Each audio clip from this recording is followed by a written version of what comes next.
guys, welcome back to Open Up with Angel B. You already know I bring amazing talent from the entertainment industry.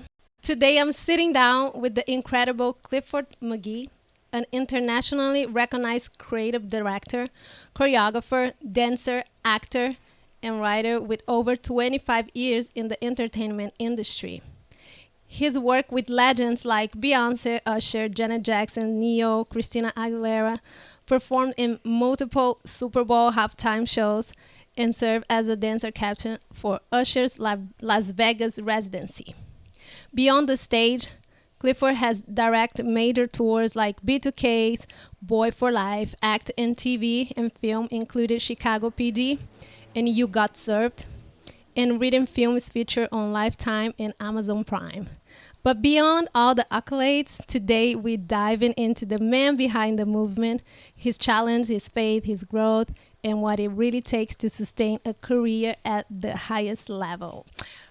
Ooh, welcome. What up? Ooh, what up? Thank you for coming. Of course. Thank you for having me. Yeah, I'm happy you're here. He made it. So first things first, we're going to take our shot. Okay, so we can Let's do open it. up. Right, let's go. Let's go. Cheers. Cheers. Mm-hmm. Woo. Spicy, I love it. I like it. Mm-hmm. So, me. I was like, all the singers. Okay, first question. What song would describe your life at this moment? Oh, my life at this moment? Yeah, your What life song? team.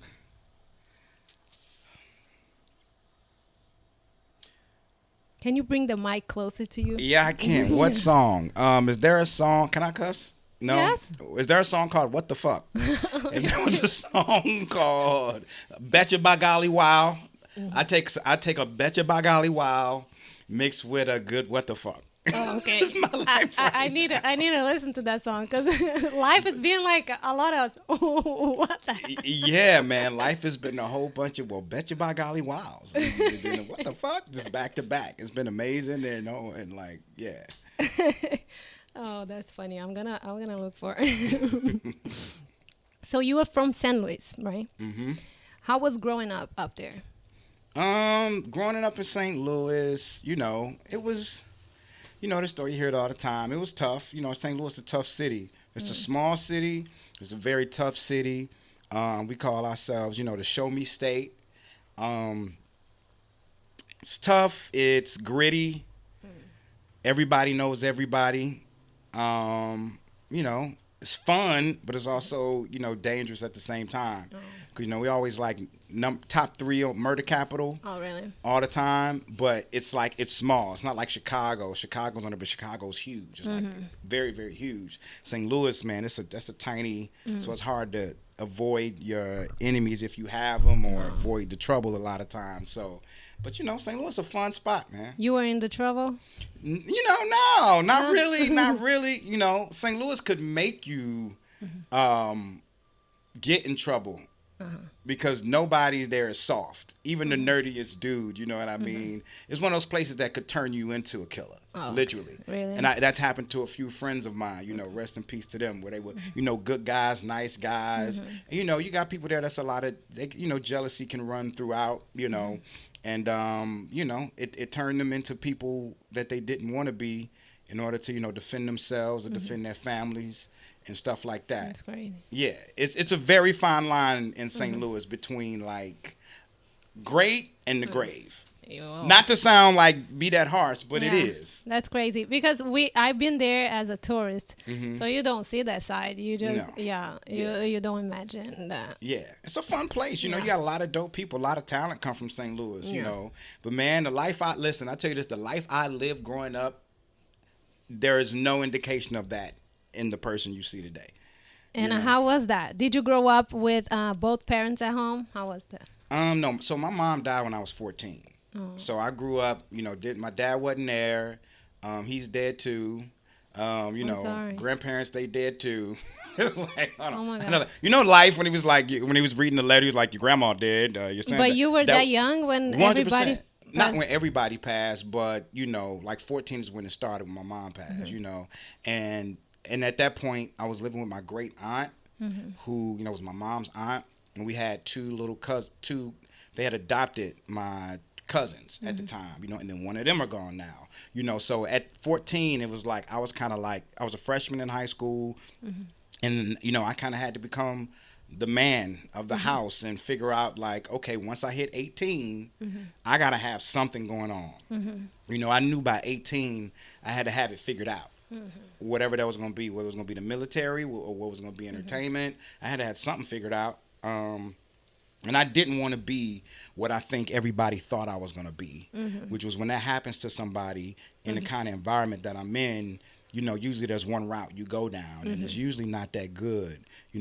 Even at 14, I was determined. I was like, that can't be me. That can't be me. That's not going to be me. You know what I mean? And I was at that age, I was getting in trouble, getting in some fights, little stuff like that. In a moment, I thought I was in a gang and me all that too. kind I of was fighting in school. Yeah, you know what I mean. You look at me, you don't believe. You wouldn't know. I could see it with you, Angel. Though I could actually see it. I've known you for a while. I could tell you got that side. You know what I mean? And I got that side of me too. And a few people in the industry have seen that side of me. But yeah. But you had your family to support, like your aunt, and because that's hard. Like, I lost my dad 2 years ago, and I'm a grown woman, and I felt lost. Yeah, it's like you lose a piece of you. You're still grieving. Anything makes sense after. It's still that way. It's still that way. And so, how you push through that? Yeah, I don't know. If I'm honest with you, I don't know. I still don't know. I still go through it. Like it's something that never stops. I really don't know. I don't have the answers. You know what I mean? So, and it's funny when you try to explain that to people who don't understand what that loss does to you, like they don't get it. Like, and it sucks. It's one of those things that you have to experience to understand that level of pain, that level of grief, that level of like, you don't know your purpose on this earth, literally. You're like, what? I thought was something wrong. I was like, how I can lose that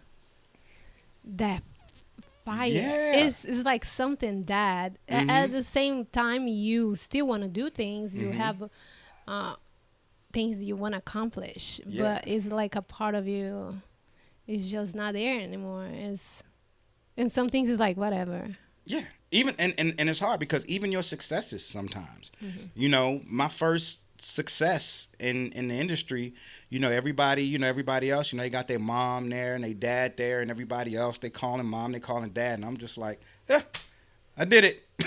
You know what I mean? I mean, I can laugh about it now, thankfully, because I got my humor is crazy. Me too. My humor is my I think that saved us. Yeah, that dark humor. That's why my humor is probably really dark. My humor is so dark. You know what I mean? But literally, that's me. Everybody's like, I'm gonna call my mom. You know that it's a cold magnet. It is. It really is. You know what I mean? People with traumas have a dark humor. That's why people be like, how are you always laughing and going all the shit I've been through? I really think it's coping. Yeah. A lot of it, I gotta laugh at it. But if we don't laugh, what are we gonna do? Cry all day? You can't do it all day. You have your moments. Yeah. But you can't do it all the time. Yeah. But yeah, that's me, man. Everything, all my successes, I'll be sitting back like, I'll have the moments where I'm sad about it, and then I have the most moments I just don't acknowledge it. There's some moments where I joke about it. I look around and, do Super Bowl, however many times I've done it, or do whatever, and I'm like, or write a movie. The first movie I written when it was on TV, and it's like, who's proud of me? You know what I'm saying? Like that. It's like when you have those figures gone and to still keep pushing, man, I applaud anybody that's still pushing. Your mom is proud. Your dad. Yes, of course. Thank you. God is proud of you. Yes, thank you. And now you grow in a family. Yes. Yes. Yeah, that gives me something to work towards. Yes. Yeah. It's amazing. What came first? The dance, acting, or music? Because you used to do music, right? Yeah. I think the music was first. I'm going to say the music. No, I don't know. I think it was all there. Black families, man, we grow up doing it all, in and around the neighborhood with your friends, whether you dancing, you rapping, acting out scenes. Like it was just kind of in me, all of it at once. And pause. And I just, I just didn't know which would come first in terms of like a career, but it's all been there. But when did you like, okay, this is gonna be my path? So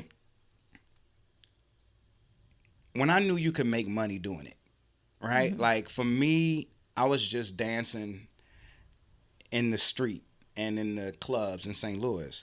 And Roro was from St. Louis, and there was another dude named Spanky. He was the kid in all the old MC Hammer videos, like Too Legit. He's from St. Louis. And I would hear about these guys and know that they were on tour and they were out making money. And here I am in the club, booty shaking, because back then, it's how we danced doing hood, hydraulic dances and I'm like, man, I want to do that. Like, if you can make money, whatever I got to learn, I want to do that, And then, too, like, I would watch Eddie Murphy stand-ups. I would watch the same movies over and over and over again and act the scenes out in my own way. So, like, I knew entertainment was what I wanted to do, one way or another.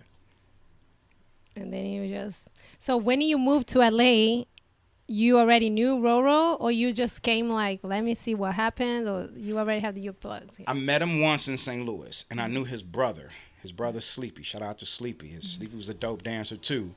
And they were like, yeah, man, come on out, man. You can stay with us for a minute. And this is a guy named Sonny Metcalf in St. Louis. He was like the glue to all of the dancers. Shout out to Sonny. And, he helped me make connections with Ro and everybody else. And they were like, yeah, man, you can come stay. So I got me a one-way Greyhound ticket on a Greyhound bus. A one-way ticket. I left school, and I knew that opportunity was coming. And I got on that one-way Greyhound and got off in the North Hollywood station.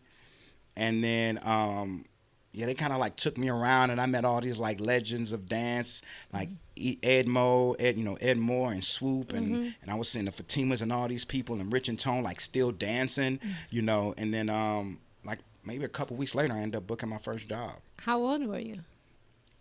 18. I think 18? I just turned 18. Nice. You came in the right age, like yeah, baby. I was a baby in the best era, too. Yeah, I came in. I'm so thankful I came in the era that I came in, because I got to see all of our legends still in their prime. Yeah. Like Fly in his prime, Rich and Tone like still busting in circles, and Rob Vincent, and all these people still getting off in like at the club, So that was great. What was your first gig that you booked? It was Genuine. Nice. Genuine. Which one? Jay Leno, he performed What's So Different in 99. And then, it's crazy how I got that job. So this is a lesson for all the short folks out there, right? So Ro was choreographing for him, and he had these two tall guys. And Ro was like, yeah, man, just come by rehearsal. Because I was, everybody was a Genuine fan back then. For those who don't know, Genuine then was untouchable. They clowning my man now. They got to let it go and put some respect on that man's name. At that time, 100% Genuine, there was no one bigger, okay? And so, man, I was just excited to be at the rehearsal. And at SIR in Hollywood, there's a studio, and there's these doors where it's like, there's a door to go into the studio, but then there's like this little, like, space in between the next door. And the one in Hollywood. The one in Hollywood. So I'm in the room while they're on lunch, and I'm just freestyling. I'm just dancing while the music's on. And then Ro comes back after lunch. He's like, hey, man, what you do? I'm like, I thought he was mad. I'm like, I ain't do nothing. I'm like, I'm just in here dancing. Like, was I not supposed to? He's like, nigga, Genuine told me to fire somebody. He wants you to dance for him. I was like, you serious? He said, man, I swear to God, bro, he told me to fire somebody. Oh, shit. Right? And, Genuine about 6'4", Yeah. 6'5", And then, lo and behold, a couple days later, I was on Jay Leno. Nice. Yeah, it's when crazy. it's meant to be, how God does, it's crazy. Crazy. And I needed a job. I had no money to get back home. I had a one-way ticket. I had no money, And boom, booked that job. And that immediately, we did Jay Leno, flew on a private jet afterwards and went to Sacramento or something like that, or Seattle, and performed in front of an audience. Man, it was crazy. That's amazing. And you were just 18. 18. That's dope. Yeah. So, in the midst of that, you were 18. You had your first kid at 23. Yep. How was that responsibility in the middle of you chasing your dreams? How? I'm going to tell you what was crazy. So, we were filming You Got Served, right? Oh my gosh, I love it. We were filming You Got Served. And I remember They probably still cussing me out, whoever those production people were. I remember my daughter's mom calling me saying, I'm going into labor. And the next day we had to shoot the opening scene, the one where I do the thing. And we were supposed to shoot it that day. And I said, I'm not missing this birth. I hit Dave Scott, rest in peace, Dave Scott. I said, hey, man, I'm getting on this plane. I got to go and see, my daughter be born. Yeah. And I got me just to see her and come right back. Granted, I missed the birth. But, they was blowing my phone up and cussing me out because, that's money. Yeah. You know what I mean? When you mess a schedule up, you know what I mean? And production is all set, ready to go for a scene and you're not there. But, yeah, went, spent the first day with my daughter and came back. It was a lot to juggle at that age. But that's happened when you were fucking dope because they could have fired you. They could have fired me. Yeah, they could have. You know what I mean? But thankfully, they didn't. They did. You know what I mean? Because thankfully I was a pivotal part of a lot of that. You know. But yeah, no, they didn't fire me. But it was it was tough. 23 out here figuring it out. Kids is tough. Yeah. Were you guys in a relationship still when we were? Yes, we were at the time. Yeah, she's a dope dancer too. The legendary Dee Dee. For those who don't know, you know what I mean. She rocked with Justin Timberlake before and all that. Man, she's a beast. Yeah. So you both were like hustling. Yeah, we both hustling. Yeah, we both did the Missy video. Was it Gossip Folks video? She was like 6 months pregnant and nobody knew. Dope. Yeah. That's dope. Yeah. For those who don't know, You Got Served. It's legendary. I was back in Brazil, oh my gosh, I want to do it. Yeah, man. I want to go there and do this too. In which I end up doing You Got Served, beat the world. I remember that. But at first, You Got Served had nothing to do with it. It's just because Sony bought it. The name would have just be Beat the World. And then Sony bought it. And I think just to push, they put the You Got Served in the world. Yeah. I heard they doing a new one. New You Got Served? Yes. I heard it from Yeah? They might be. Yeah. I don't know. I heard that. Yeah. I wouldn't say names here of the artists. Right. They might. But they are working on it. I'm like, yo. Yeah. They should. Yeah. Yeah. I think that one. Okay, You Got Served. Storm the Yard. Was two for the street dance. I think was Yeah. Right. What the other ones we have? The Step Up. Step Up. I think I like the first or second. Yeah. I didn't really watch a lot of the Step Ups. Me neither. After a while, I was like, there was so many. There was so many going on, and it became, for me personally, oversaturated at the time. I feel like You Got Served was awesome to kick off that new era of dance movie. And what I love about You Got Served is because everybody really danced. 100%. And that's one thing that in our movie, I had to talk to the director because it's easier to teach a dancer how to act than to teach an actor how to dance we dance. Yeah.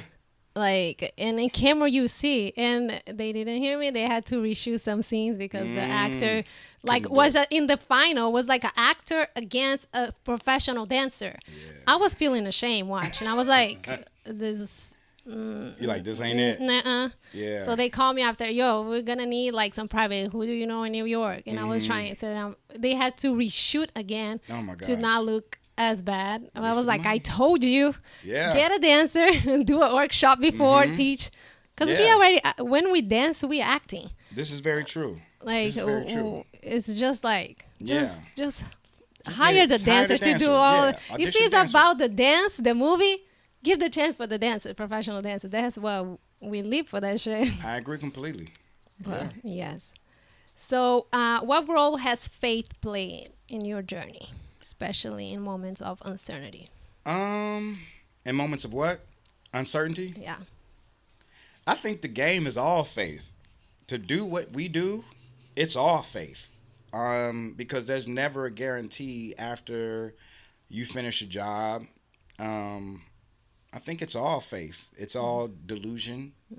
It's all faith. So I would say a big role, not to get too heavy into, Your faith. Do you practice any faith? Do you, or is just your connection with God? Do you?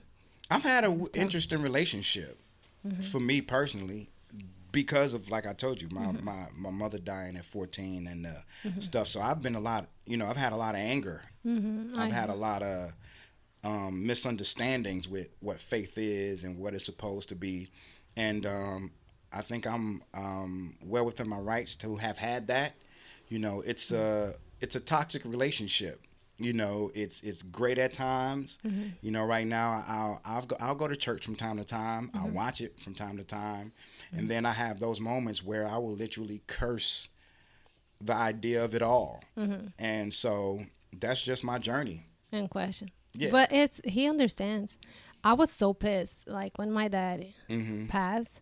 My daddy used to serve in the church. Like we grew up in church. They Catholic, Christian. Always had my faith close to God.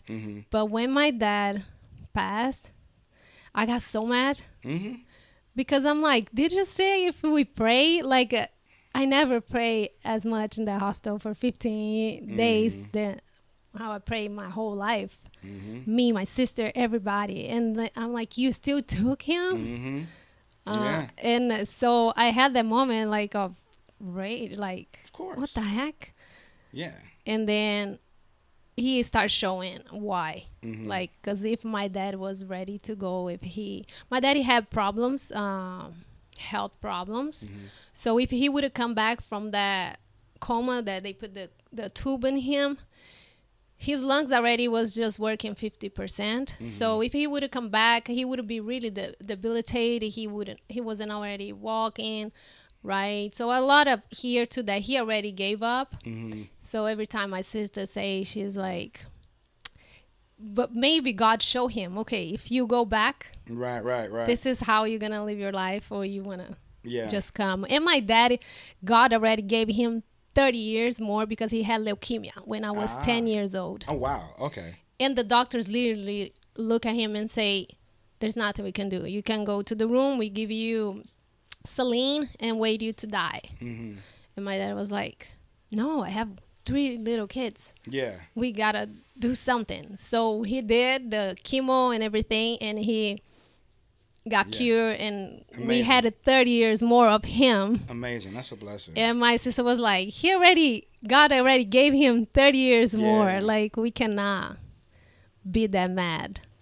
So that's an amazing perspective. Yeah. And those are great, healthy thoughts, Yeah. Yeah. Because sometimes, but I'm all the time, hey, Mama. Yeah, man. Imagine for me, man. I still, that's people, man. People would always try to change me too when I tell them how I feel. And I would love when people would judge me because I was honest about my disconnection with faith, and then would make them want to step away from me as if something was wrong with me. And that pushed me even further away. Yeah. Because I'm like, you judgmental piece of shit, with no understanding. Ain't that what faith is supposed to be? Yeah. Have understanding and open your heart up to maybe help bring me closer. But instead you rather, judge because I don't feel how you feel. My experiences weren't your experiences. So yeah, I have my relationship, and That's what happened. Right A now lot we of cool. already religious people push away people instead of course. bringing closer, because not everything is one way, and God knows everybody's different. and everybody's journey. So Yeah. He's the only one, and He completely understands and loves us and forgive us Yeah. all the time. As long as He knows your heart, that's 100%. what matters. Yeah. Hey, let me interrupt the episode real quick to talk to you guys about something serious. Before you drop that new single or that merch logo, ask yourself, is that name really yours? Artist Guard lets you search trademark database in the US, EU, UK, and Canada in seconds. To make sure that your stage name or your brand can actually be used by you, or not gonna drag you into legal troubles and cost you a lot of money. It's free to search, it's built for independent artists, and there's a lot of useful tools in the different plans. So go to artistguard.net and protect your brand today. Do you feel you still gotta prove yourself? All the damn time. And that's one of my biggest things. Is like I don't care to prove myself, but I'm aware that I am proving myself. You know what I mean? Even now, like, it's amazing how much I'm questioned, whether it's for height, whether it's for something that I may not have put out there that I want to do yet, like even creative directing, or choreographing, like the way I'm questioned about it, height in dance, height in acting, you know what I mean? When, I've proven so many things already, you constantly have to prove yourself. I'm aware of it, but I don't. Why is like I always say is it's a forever battle Yeah. in the entertainment industry. We can never chill. Never. It's like you do amazing job and tomorrow you back to square one. Like Yeah, I mean, yeah, for the most part, and I think I've seen some people achieve having, they've achieved a life where they can avoid that, and a lot of that sometimes is through like curated relationships with the right people who will always call on you for a job and trust you. But when you're somewhat of building your own on your own, you kind of constantly questioned by people, no matter how well they know you. And that's just part of the game. It just is what it is. It sucks. But I do believe that eventually at some point, which is crazy to say, over 25 years in the game, I'm still saying at some point I'll get over that. I'll get past that point to where people are still questioning me in ways. that's crazy. Yeah. That's crazy. It's nuts. What was one of the hardest season in your career that people would never know about? Hardest seasons? Yeah. There's several. I mean, last year was hard. After I finished that Usher tour, I couldn't pay for a job. I couldn't pay whether it was me dancing, whether it was choreography, whether it was teaching, whether it was being in charge and creative, nothing. You know what I mean? I was reaching out to people, and maybe sometimes I don't reach out to people as much as I should. Network, as they say. But I was getting told just no, left and right. You know what I mean? And it was like, the bills still coming, you know what I mean? Responsibilities are still there. And I was just like, yo, what is this? Like, what the fuck? That was the what the fuck. You know what I mean? Part. That was the what the fuck part of it. You know what I mean? And I'm like, yo, what's happening? And yeah, it was wild. It was just wild. But do you have those often? Whether it's, I've had rough seasons when I would go through like sciatica pain, and I'm just like, what is my body feeling? Is it age? Is it this? Is it that? And people in their 19s and 20s get it, That's several rough seasons, man. Yeah. Yeah. And I feel for authentic people. Like, we know each other for so many years. And I never felt like a fakeness. It's just like, we are who we are. And when you're not kissing people's ass, it's hard. It's much harder because I don't do that. Yeah. Like, I'm not part of a clique. Never have been. And me too. So it's like, it's hard Yeah. to go through that. Yeah, I was gonna say that when you kind of a lone wolf, if you will, I get along with everybody. I work great with everybody, but I'm not in this. I'm not with that camp. I'm not with this camp. I'm not just with this group of people.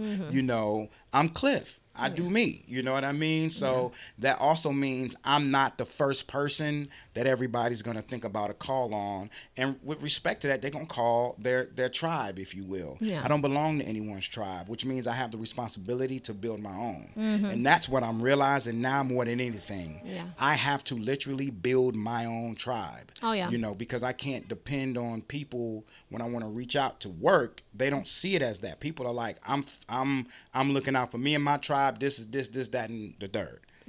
And respected them for that. Yeah. Yeah, because you, and I feel like people see who are leaders too. So it cannot be two kings. This is true. Thank you for saying that. Because I didn't want to say it. You're right. Yeah, it cannot have two kings in a castle. And that lets me know also the way that I'm viewed by people. I literally just said this to my wife the other day. I said, I think I get it. Yeah. I think it's because I don't come through. I've never been the one person to take anybody's job, to want anybody else's position. Just in the genuine. Okay, I'm kidding. Right. And I wasn't even trying to do that. I'm never trying to do that. You know what I mean? But I also do recognize that because I have done what I've done, and I gotta,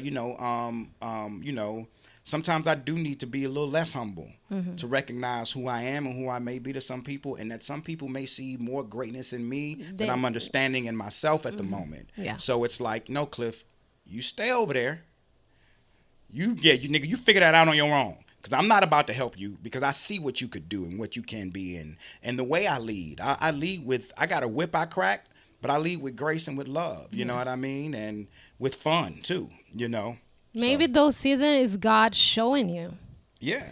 Like, you have enough experience. You have done enough. 100%. A lot than most of us that are here. Yeah. So it's time for you to possess what is yours. 100%. Amen to that. Yeah. Facts. Yeah. So you work with some of the biggest names in the world. What's something people don't see about that level of success? I would say the two hardest workers that I've ever worked with, and this is no disrespect to anybody else, is Beyoncé and Usher, by far.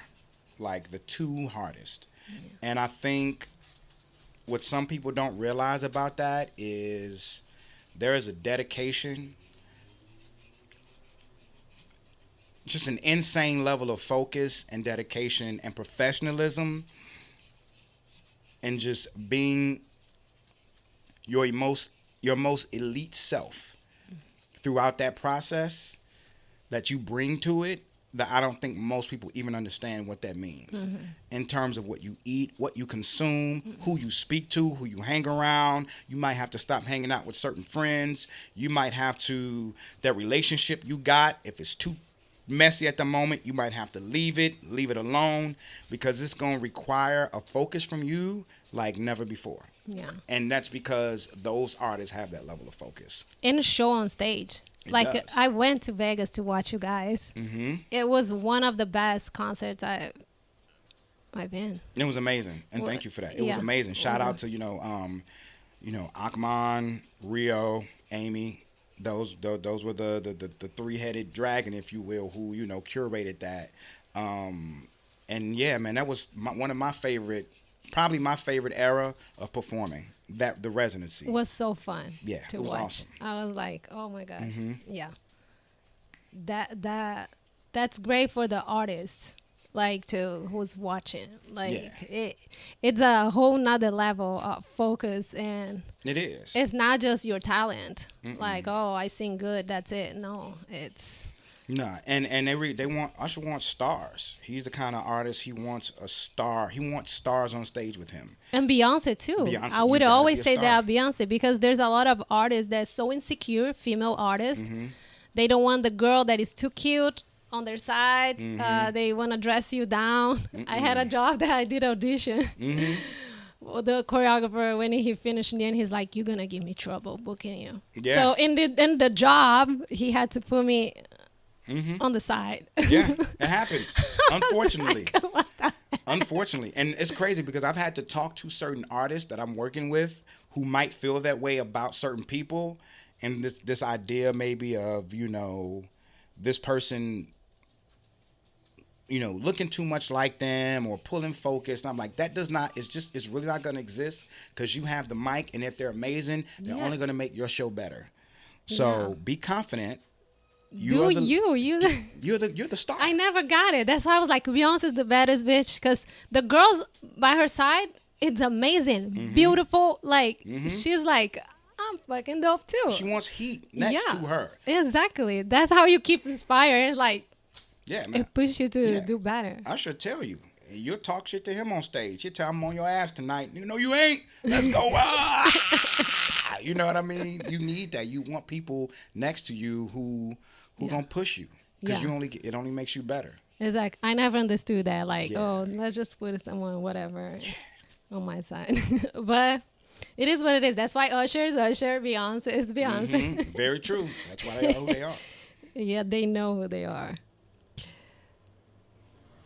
Was there ever a moment where you had to rediscover who you were outside of your career? Yes and no.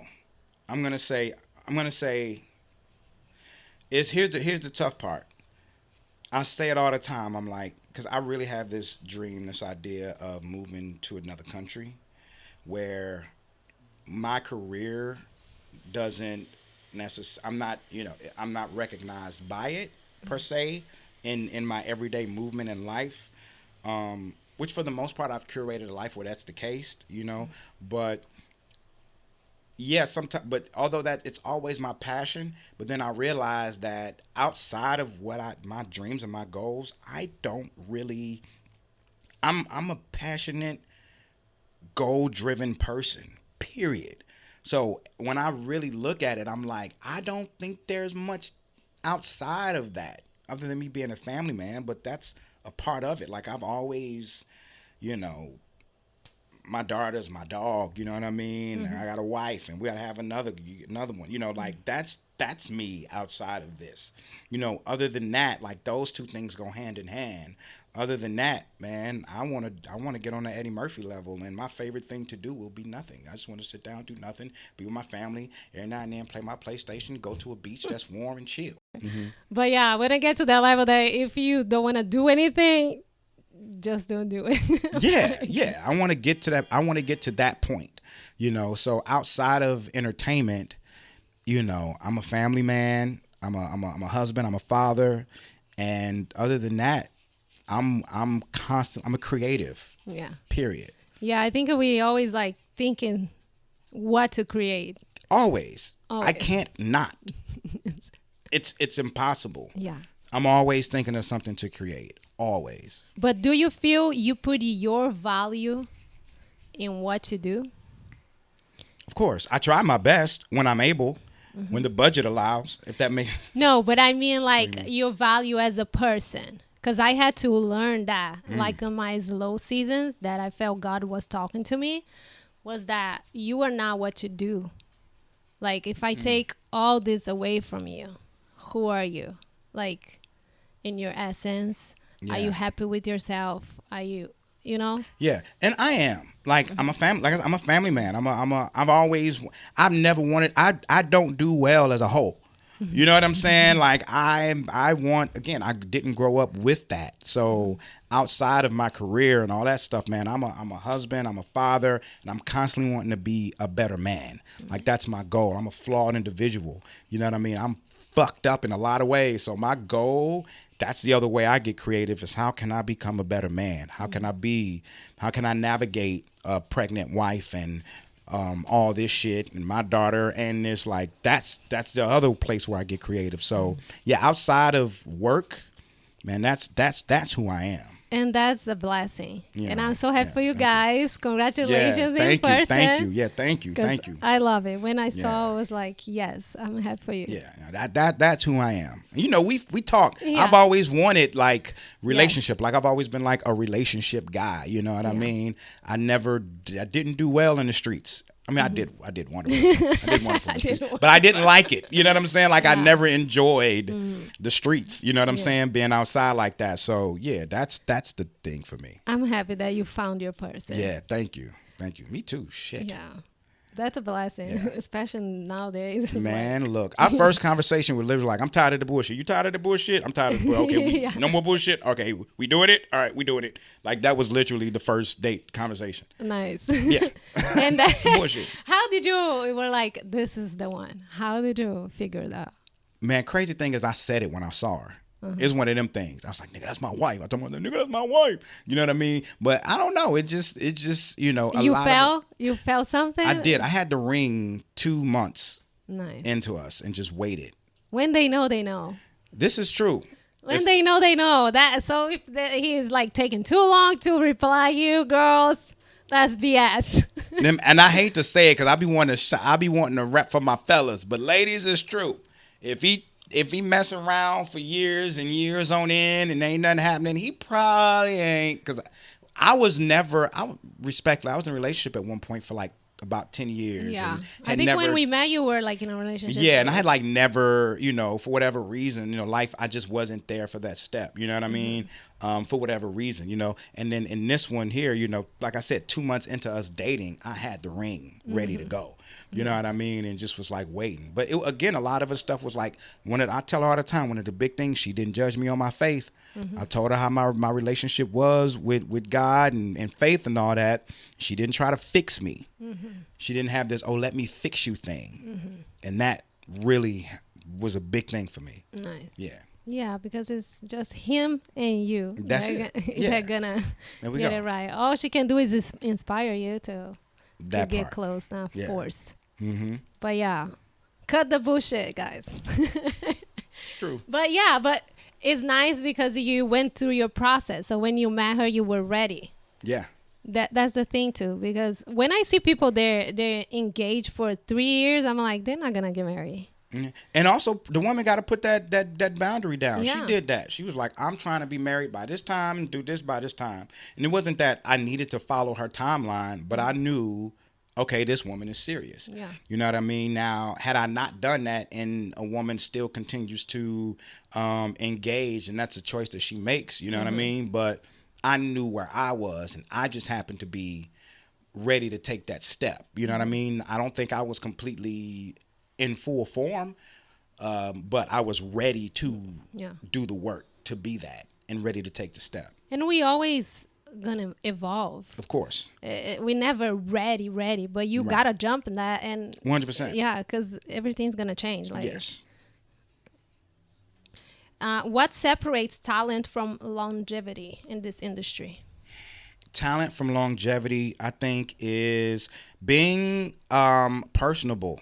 I would say being somebody that people want to be around, that's fun to work with, that's professional. That's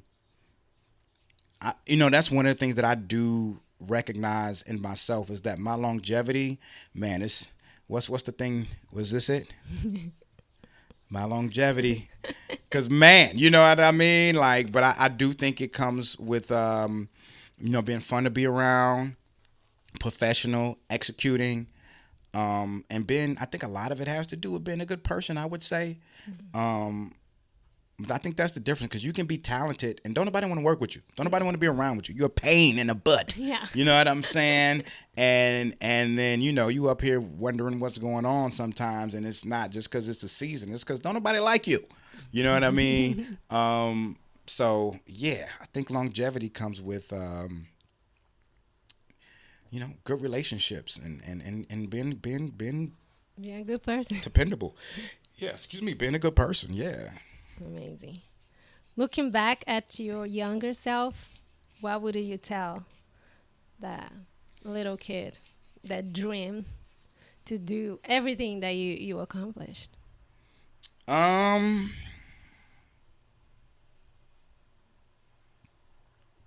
Stick with it, my nigga.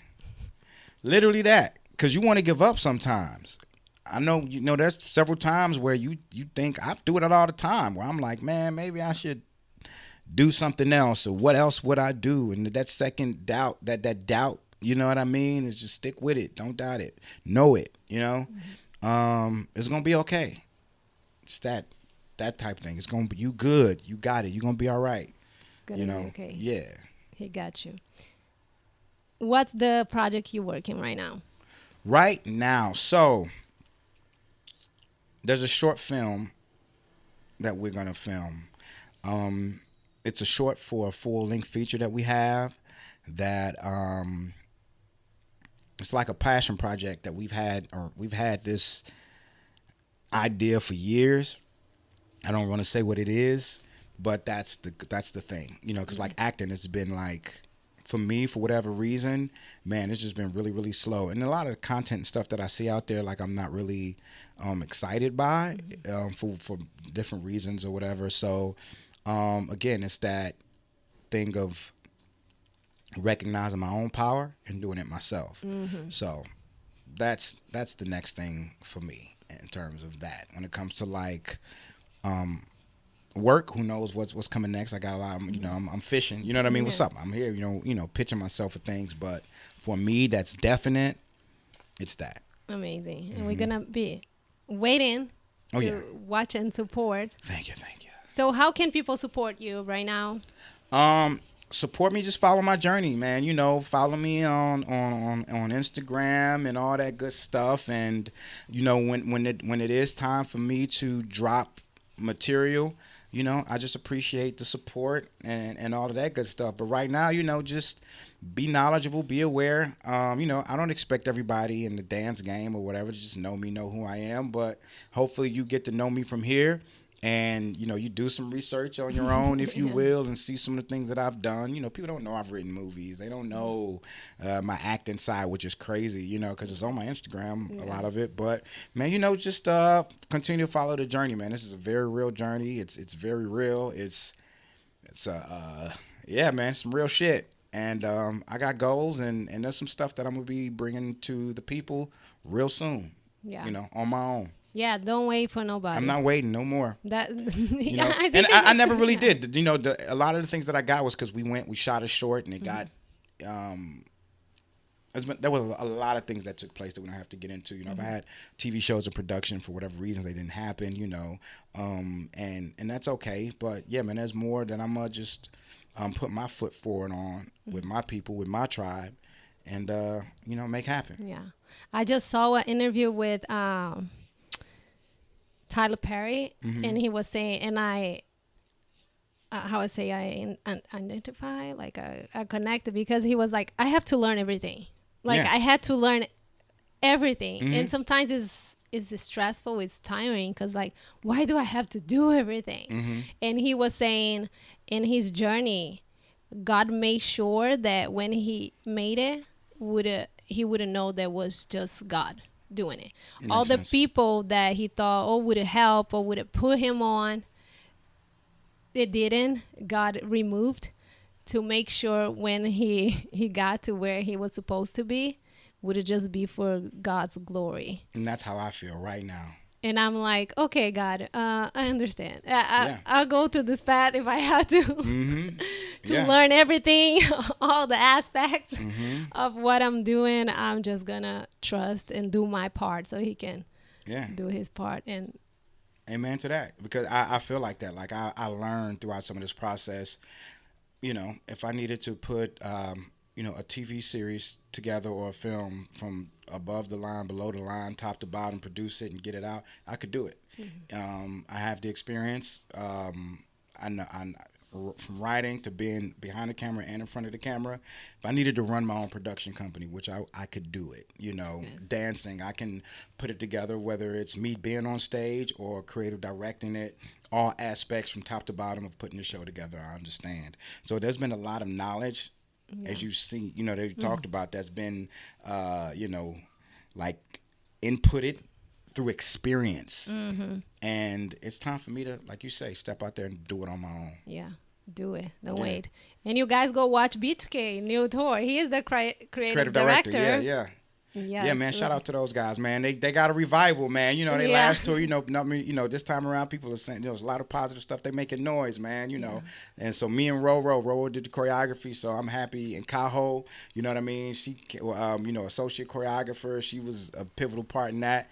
And, man, we got them boys out there making noise, man. Amazing. Yeah, that's dope. Thank you for coming. Thank you for having me. Thank you for sharing your story, Inspire. And I can't wait to see the new project, you doing your thing, and your whole production company, everything, and all the blessings for you and everything. Oh, your new baby. He has a baby on the way. Oh, pray for that.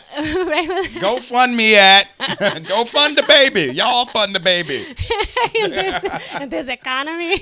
In this economy. Look at how much money you make. That should be a thing. Right. Instead of GoFundMe, y'all fund me. Y'all fund the baby. No, I'm joking. But yeah, no, I'm excited. Yeah. Thank you for coming. Thank you guys for watching. Yeah. And I see you next one. Have a good day.